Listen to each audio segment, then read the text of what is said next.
Welcome to the morning news. Please support growing channel by the press subscribe. 2018's Oscar-nominated composers Dazzle at LA Philharmonic concert. The Academy of Motion Pictures Arts and Sciences and the LA Philharmonic presented the Oscar concert, a stirring and lively celebration of film music, and this year's 5 nominated scores, on February 28 at Walt Disney Concert Hall. The concert hall has always had a love-hate relationship with film music. Unlike the classical repertory, film scores always have one definitive performance to model. What's heard in the film, either through repeated viewings or album listening, becomes the example to emulate for any subsequent performance, making interpretation a potential minefield, especially for devotees who, through repeated viewings or album listening, have this music committed to memory. But hearing this often iconic music performed live has its own thrills, and Wednesday's lavish multimedia celebration of Oscar-nominated scores, and the emotions film music can inspire, at Los Angeles Walt Disney Concert Hall delivered those in spades. In a surprisingly star-studded evening, Paul Thomas Anderson, John Williams, Michelle Rodriguez, the Motion Picture Academy and the Los Angeles Philharmonic, led by conductor Thomas Wilkins, presented ensembles of movie score moments performed under montages by editors Scott Draper, Kelly Cunningham, and Mark Del Forte, all organized by curators and Music Academy branch luminaries Michael Giacchino, Laura Karpman, and Charles Bernstein. By matching scores to specific concepts and movie shots to the music, the concert made a strong argument for the universality of the idiom while striking themes of inclusion and uplift. Composer Michael Giacchino and Wilkins opened the concert with an effective and instructive comedy routine that had Giacchino demanding Wilkins make changes on the fly to his finale music from Pixar's Up, and Wilkins presenting 3 different versions for Giacchino's approval. The program proper then began by mixing Rachel Portman's general evocation of Victorian England in her Nicholas Nickleby score, Nina Rota's breezy, nostalgic Amarcord score and A.R. Rahman's propulsive world music from Slumdog Millionaire as the sound of home, demonstrating that home could be any place or any culture on earth. For The Sound of Love, Wilkins presented Eric Wolfgang Korngold's hushed, trembling romantic music from The Adventures of Robin Hood, a concert detour from Korngold's more familiar Golden Age fanfares, Luis Piccolo's wistful accordion from Il Postino and the soulful, yearning Rahu from Tan Dun's Crouching Tiger, Hidden Dragon with a montage presenting every possible cinematic coupling from Bogey and Bergman to the Cowboys from Brokeback Mountain. Composers Charles Bernstein and Michael Abels, Get Out, presented The Sound of Fear, beginning with the pitch-bending strings of Michael Levy's Jackie, although why not Levy's even creepier Under the Skin?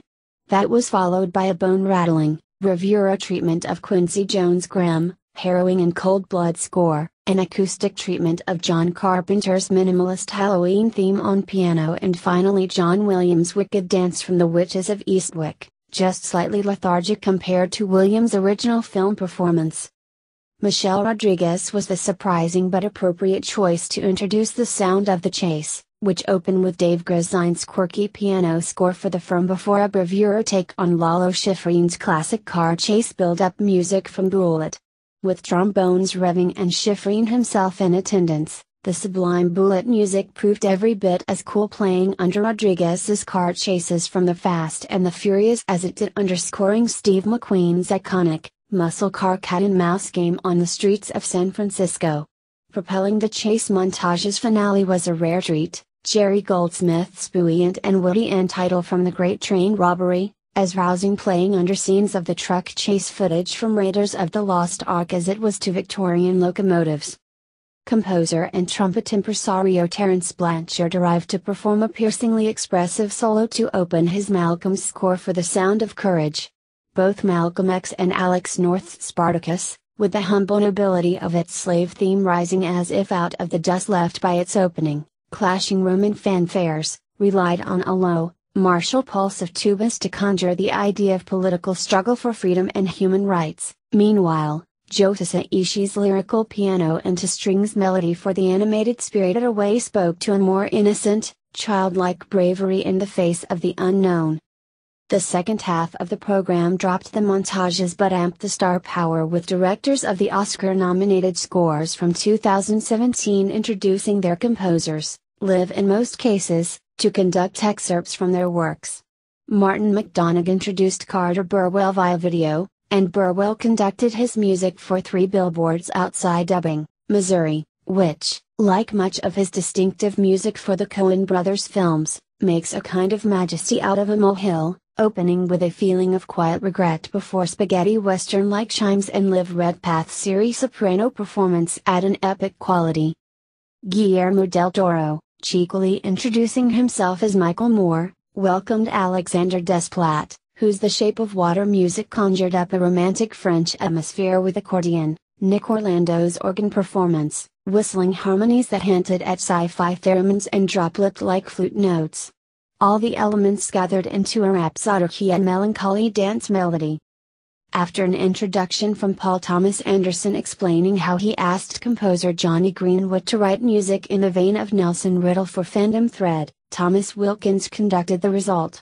The piece played a bit like the underpinnings for a romantic ballad that Sinatra never performed, with a sinuous piano line moving like a seamstress needle over strings until, taken up by the strings themselves, it becomes the music's fabric itself, with just the hint of vertigo-like obsession.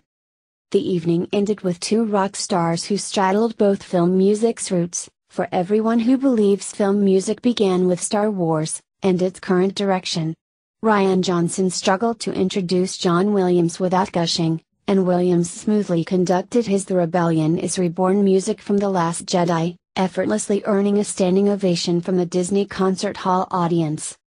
Then Hans Zimmer and fellow keyboardist Benjamin Wolfes entered after Christopher Nolan's video introduction to perform Zimmer's enveloping and unnerving music from Dunkirk. Unveiling a giant computer control panel that looked like it had been hijacked from the Jupiter 2, Zimmer added his alarm klaxon-like, blaring synthesizer figure to trembling orchestral performances conducted by Wilkins. The approach built to a soothing, Elgar-like sense of accomplishment by way of Emerson, Lake and Palmer, and earned Zimmer his own standing O. Now all that remains is for the Academy to pick a winner. If you like the video, give it a thumbs up and share it with your friends. Don't forget subscribe to be the channel.